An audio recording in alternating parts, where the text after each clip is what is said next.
नमस्कार विद्यार्थी मित्रांनो, मी IAS पंकज गाडवे आपलं सर्वांचं मिशन IASच्या ऑनलाईन प्लॅटफॉर्ममध्ये स्वागत करतो. विद्यार्थी मित्रांनो, लास्ट व्हिडिओमध्ये आपण बघितलं की RTO AIM मेन्सचा जो सिलेबस आहे आपला टेक्निकलचा, ज्याच्यामध्ये मेकॅनिकल आणि ऑटोमोबाईल इंजिनिअरिंगचा सिलेबस आहे, तो सिलेबस कव्हर करण्यासाठी आपल्याला किती वेळ लागू शकतो. जे विद्यार्थी आहेत ज्यांचा 2, 4, 5, 10 वर्षांचा गॅप पडलेला आहे, त्या विद्यार्थ्यांना भीती वाटते किंवा ते पॅनिकमध्ये आहेत की इतका सगळा गॅप पडलेला आहे, तर मी आत्तापासून जर RTO AIM मेन्सची तयारी सुरू केली तर इथून पुढे मला किती वेळ लागू शकतो. तर ते सगळं मी लास्ट व्हिडिओमध्ये कव्हर केलेला आहे. तो आपल्या टेलिग्राम चॅनलला त्याची लिंक आहे, यूट्यूबला सुद्धा तो व्हिडिओ आहे, तो बघून घ्या एकदा. मुलांना अजून एक क्वेरी आहे की सर हा जो सिलेबस आहे आपला RTO AIM मेन्सचा, तर हा नवीन सिलेबस आहे, सर्वांना माहिती आहे. या नवीन सिलेबसनुसार ही फर्स्ट टाईम 2026ला एक्झाम होणार आहे. आणि मग या नवीन सिलेबस म्हणण्यापेक्षा सब्जेक्ट्स किंवा कंटेंट तोच आहे, पण एक्झाम पॅटर्न त्या ठिकाणी काय झाला आहे, चेंज झाला आहे. जसं 2020ला 3 वेगवेगळे सेक्शन्स होते. सेक्शन ए जो की कंपल्सरी सेक्शन होता आणि तो पूर्ण मेकॅनिकलचा सिलेबस असायचा. सेक्शन बी आणि सेक्शन सी दोघांपैकी कुठला तरी एक आपल्याला सॉल्व्ह करायचा असायचा. मग सेक्शन बी हा मेकॅनिकलचा होता आणि सेक्शन सी हा ऑटोमोबाईलचा होता. मग त्यावेळेस काय होतं की मेकॅनिकलचे विद्यार्थी सेक्शन बी सॉल्व्ह करायचे, ऑटोमोबाईलचे विद्यार्थी सेक्शन सी सॉल्व्ह करायचे. त्यानंतर सिलेबस चेंज झाला. सिलेबसमध्ये आता मेकॅनिकल आणि ऑटोमोबाईल दोन्ही पण आहे आणि दोन्हीही कंपल्सरी आहे, कुठलेही ऑप्शन त्या ठिकाणी नाही आहे. आणि 2020ला जे सब्जेक्ट वाईज वेटेज होतं, कारण आपल्याकडे 2017चा पेपर आहे, 2011-13चा पेपर आहे, 5चा पेपर आहे, त्याच्यामध्ये आपल्याला माहीत होतं की फॉर्मवर एक्झॅक्टली किती प्रश्न विचारले जातात, टॉमवर किती प्रश्न आहेत, पॉवर प्लांटचं वेटेज किती आहे, प्रोडक्शनचं वेटेज किती आहे, ऑटोमोबाईल इंजिनिअरिंगमध्ये जे टॉपिक्स होते त्याचं वेटेज किती आहे, हायड्रोलिक मशीनचं वेटेज किती आहे, रेफ्रिजरेशनचं वेटेज किती आहे, म्हणजे प्रत्येक सब्जेक्टचं वेटेज होतं. ओके. आणि ते कधीच चेंज झालं नाही 2020पर्यंत. पण आता नवीन सिलेबस किंवा नवीन एक्झाम पॅटर्न असल्यामुळे मुलांना हा प्रश्न आहे की सर आत्ता किती क्वेश्चन्स विचारले जातील, मेकॅनिकल इंजिनिअरिंगवर किती नंबर ऑफ क्वेश्चन्स असतील आणि ऑटोमोबाईलवर. सर्वांना माहीत आहे की टोटल क्वेश्चन्स आपल्याकडे 150 क्वेश्चन्स आहेत 300 मार्क्ससाठी. 1.5 तासाचा वेळ आहे आपल्याकडे, 1.5 म्हणजे 90 मिनिट्स आहेत आपल्याकडे आणि 1/4 निगेटिव्ह मार्किंग आहे RTO AIM मेन्समध्ये. मग ह्या व्हिडिओमध्ये मी ह्याच सगळ्या गोष्टी कव्हर करणार आहेत की टेंटेटिव्ह काय आपलं सब्जेक्ट वाईज मार्क्सचं वेटेज असणार आहे, किती प्रश्न प्रत्येक सब्जेक्टवर विचारले जाऊ शकतात. तुम्हाला मी लास्ट लेक्चरमध्ये पण सिलेबसवर बरंचसं डिस्कशन केलं, ह्याच्यामध्ये सुद्धा एक शॉर्ट आपण ओव्हरव्ह्यू देऊयात. ओके. व्हिडिओ सुरू करण्यापूर्वी जेवढं पण आपल्या RTO AIM रिलेटेड अपडेट्स आहेत, जसं की तुम्हाला मी टाईम टेबल बनवून दिला, सिलेबस, MCQ प्रॅक्टिस कशातनं करायची, MCQचे वेगवेगळे सोर्सेस मी तुम्हाला सांगितले. त्यानंतर RTO AIM रिलेटेड काही पण असो, मग ते प्रिलिम्स रिलेटेड असो नाही तर मेन्स, सगळं डेटा, सगळ्या PDFs, ओके, सगळं सब्जेक्ट वाईज वेटेज, सगळं A to Z आपण आपल्या जो डेडिकेटेड टेलिग्राम चॅनल आहे @मिशन IAS मेकॅनिकल, हा टेलिग्राम चॅनल सर्वांनी आता हा व्हिडिओ पॉज करा आणि सर्वप्रथम आपला हा टेलिग्राम चॅनल सर्वांनी जॉईन करून घ्या. ओके. तिथं स्वतः मी गाईड करणार आहे. ह्याच्या व्यतिरिक्त काही तुम्हाला क्वेरीज असेल, आपला अकॅडमीचा नंबर दिलेला आहे 8070607474, याच्यावर व्हॉट्सअप करा किंवा कॉल केला तरी चालेल.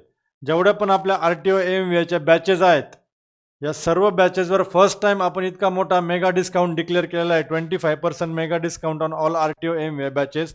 त्याच्यामध्ये आपली 2.0 संकल्प बॅच आहे, जी की डेडिकेटेड आहे only and only for RTO AIM mains. प्रचंड प्रतिसाद भेटलेला आहे या बॅचला खूप विद्यार्थ्यांनी, आणि त्याचं रिझन पण आहे की आपण सगळ्या सब्जेक्ट्सचे, म्हणजे महाराष्ट्रामध्ये कुठल्याही इन्स्टिट्यूटने इतके डेमो लेक्चर्स दिले नाही जितके आपण दिलेले आहेत. आणि आपण सगळे सब्जेक्ट्स, प्रत्येक टॉपिक, प्रत्येक सब्जेक्टचा खूप बेसिकपासून तर ॲडव्हान्सपर्यंत व्यवस्थित RTO AIM वेळेला समोर ठेवून आपण कव्हर करतो. ओके. तर ही बॅच आता मंडेपासून सुरू झालेली आहे. तसेच त्याचप्रमाणे 2.0 यशस्वी बॅच आहे, जी की एक इंटिग्रेटेड बॅच आहे प्री प्लस मेन्सची. ओके. ज्यांना सायमल्टेनियसली प्री आणि मेन्स चालून द्यायचं आहे त्यांच्यासाठी बेस्ट आहे. आणि ओनली प्रिलिम्स जर असेल तर 2.0 आरंभ बॅच. जर तुम्हाला जी काही बॅच सूट करते ती बॅच एनरोल करून घ्या, आपल्या मिशन IAS ॲप्लिकेशनवर अवेलेबल आहे. RTO AIM मध्ये आपला जो एक्सपिरियन्स आहे, एक्सपर्टाईज आहे, ते वर्षानुवर्ष चालत आलेलं आहे. 2017पासून तर आत्तापर्यंत 500+ RTO AIM अधिकारी आपण घडवले आहेत. आता येणाऱ्या वीकमध्ये आपण पॉडकास्टसुद्धा, आपले जे सिलेक्टेड स्टुडंट्स आहेत सगळ्यांचे पॉडकास्ट आपण प्लॅन करतो आहे. जवळपास 30 ते 35 पॉडकास्ट मी घेणार आहे, जेणेकरून तुम्हाला एक मोटिवेशन भेटेल, तुम्हाला एक सक्सेस जर्नी काय असते ते समजेल, कसं विद्यार्थी सगळं सॅक्रिफाईस करून फक्त जेव्हा RTO MVI ची पोस्ट आपल्याला समोर दिसते तेव्हा ॲटोमॅटिकली सगळ्या गोष्टी सेकंडरी होऊन जातात. तुम्हाला तुमच्या प्रायोरिटीज सेट करणं फार इम्पॉर्टंट आहे लाईफमध्ये, लक्षात ठेवा. तर सर्वांनी ह्या नंबरला व्हॉट्सअप करा किंवा कॉल करा आणि आपला जो टेलिग्राम चॅनल आहे तो जॉईन करून घ्या. तर सिलेबस आता लास्ट लेक्चरमध्ये डिस्कस केला होता मी. टोटल 15 पॉईंट्स आहे सिलेबसमध्ये. RTO MVI मेन स्टेट सिलेबसमध्ये किती पॉईंट्स आहे? 15. पहिले 6 पॉईंट्स इथपर्यंत हे मेकॅनिकल इंजिनिअरिंगचे आहेत आणि 7 पासून तर 15 पर्यंत ऑटोमोबाईल आहेत, म्हणजे टोटल 9 पॉईंट्स हे ऑटोमोबाईलचे आहेत. आता बऱ्याचशा विद्यार्थ्यांना मिसअंडरस्टँडिंग होतं की ऑटोमोबाईलचा पार्ट खूप मोठा आहे कारण 9 पॉईंट्स आहेत आणि मेकॅनिकलचा पार्ट छोटा आहे कारण की 6 पॉईंट्स आहेत. मग विद्यार्थ्यांना वाटतं 70% वेटेज हे ऑटोमोबाईलला आहे आणि 30% हे मेकॅनिकलला आहे, पण एक्झॅक्टली रिव्हर्स आहे, लक्षात ठेवा. मेकॅनिकलचा सिलेबस हा 70% आहे कारण मेकॅनिकलचे हे सब्जेक्ट्स आहेत.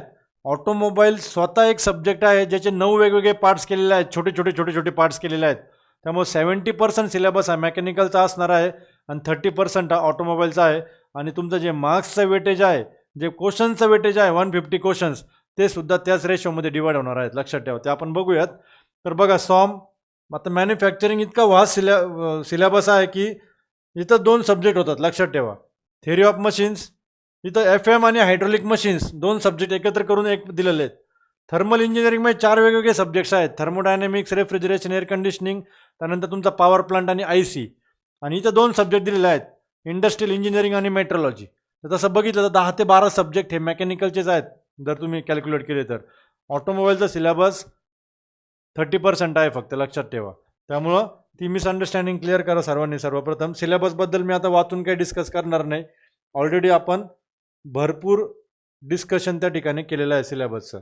आता हे इम्पॉर्टंट आहे की एक्झाममध्ये क्वेश्चनचं डिस्ट्रीब्युशन कसं असणार आहे. सर्वांना माहिती आहे 1.5 तास आहे, 150 क्वेश्चन्स आहे, 1/4 नेगेटिव्ह मार्किंग, 300 मार्क्सचा हा पेपर असणार आहे. तर हे टेंटेटिव्ह वेटेज आहे माझ्या एक्सपिरियन्सनुसार. पूर्वी बघा SOMचे 15 क्वेश्चन्स होते, ते आता 10च विचारले जाऊ शकतात. टॉमवर पण जवळपास 20 क्वेश्चन्स असायचे, तिथं 10 विचारले जाऊ शकतात. पूर्ण थर्मलवर 20 क्वेश्चन्स असायचे, तिथं 15 ते 5 कमी होतील. इंडस्ट्रियल इलेक्ट्रॉनिक्स नावाचा एक सब्जेक्ट होता ज्याच्यावर 10 प्रश्न विचारले जायचे, ते 10चे 10 आता 0 झाले, ते पूर्ण ऑटोमोबाईलमध्ये येतील. रॅकवर पहिले 10 प्रश्न असायचे, आता तिथं 5च प्रश्न विचारले जाऊ शकतात. इंडस्ट्रियल मेट्रोलॉजी 10, आणि हाच पॅटर्न तुम्हाला मोर ऑर लेस बघायला भेटणार आहे, लक्षात ठेवा.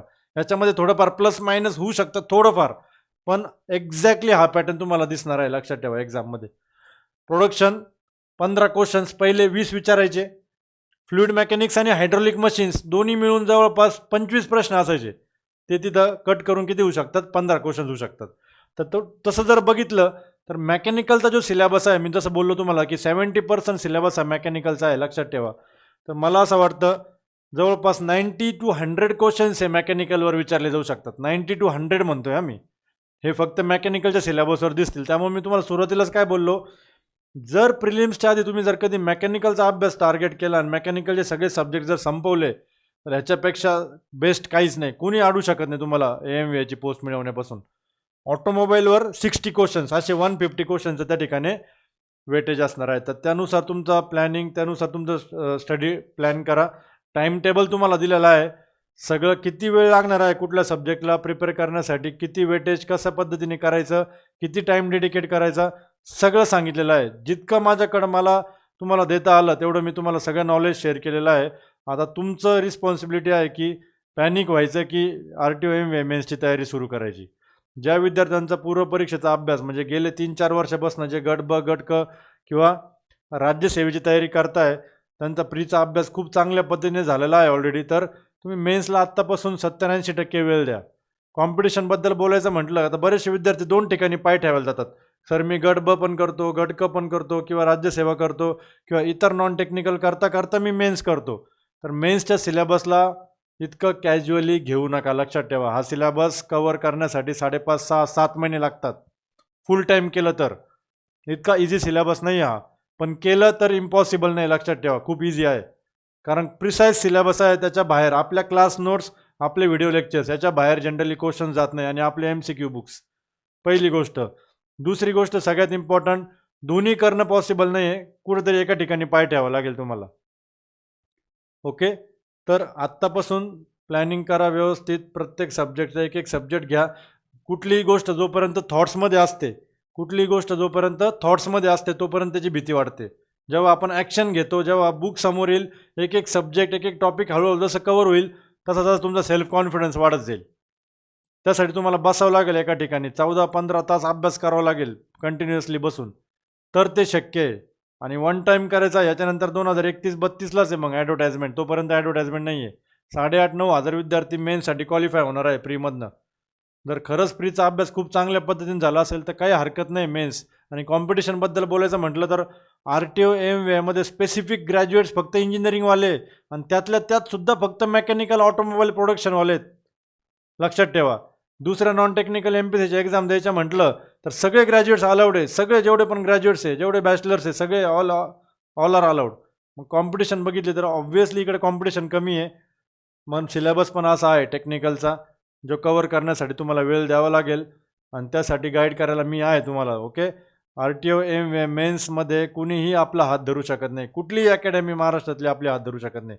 सगळ्यांचे मी बोललो तुम्हाला, ओपन चॅलेंज आहे की सर्वांचे डेमो लेक्चर्स बघा, सगळीकडे अटेंड करा डेमो लेक्चर्स, त्यानंतर फायनल डिसिजन घ्या. ओके, आजपर्यंत आपण कुणालाही म्हणजे इतका डेटा आहे आपल्याकडे, स्टुडंटचा डेटा आहे, ॲप्लिकेशन डाउनलोड करत असतात आपल्या, त्यानंतर गुगल थ्रू एन्क्वायरी देत असतात, भरपूर डेटा आहे आपल्याकडे स्टुडंटचा. पण आपण कधीही कुठल्या विद्यार्थ्याला कधीही व्हॉट्सॲपला मेसेजेसही पाठवला नाही, कुठल्या टेलिकॉलर्स पण नाही आहे. स्वतः मी असतो, मी मुलांना अटेंड करतो, मी स्वतः बोलतो विद्यार्थ्यांशी 1 to 1, काही त्यांच्या क्वेरीज असतील किंवा डाऊट्स असतील.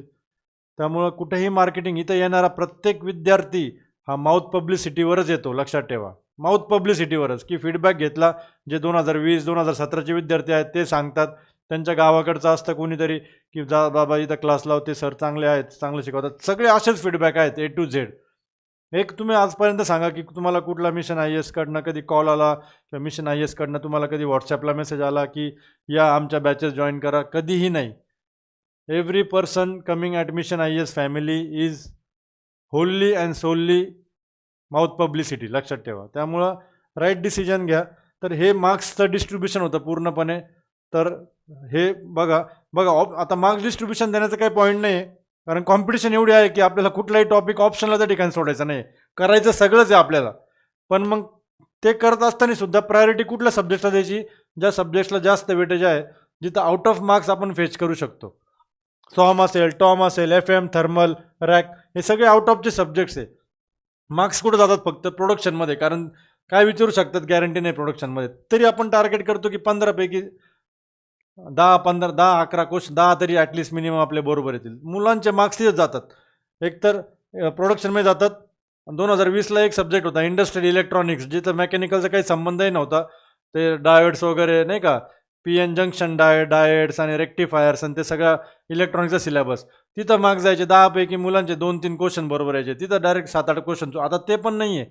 त्यामुळं कट ऑफसुद्धा आता हायर साईडला जाण्याचे चान्सेस आहे. त्यामुळे कॅज्युअली घेऊ नका या सिलेबसला. पुन्हा एकदा व्हिडिओच्या शेवटी सांगतो, 25% त्या ठिकाणी खूप मोठा डिस्काउंट आपण डिक्लेअर केलेला आहे आपल्या 2.0 संकल्प बॅचवर, 2.0 यशस्वी आणि 2.0 आरंभ बॅचवर. तिथं कुपन कोड आहे, तो कोड अप्लाय करा, मिशन IASचं ॲप्लिकेशन डाउनलोड करा. काही क्वेरीज असतील तर ह्या नंबरला व्हॉट्सॲप मेसेज किंवा कॉल केला तरी चालेल. आणि सर्वप्रथम सगळ्यात इम्पॉर्टंट गोष्ट म्हणजे आपलं Telegram channel @mission IAS mechanical join करा.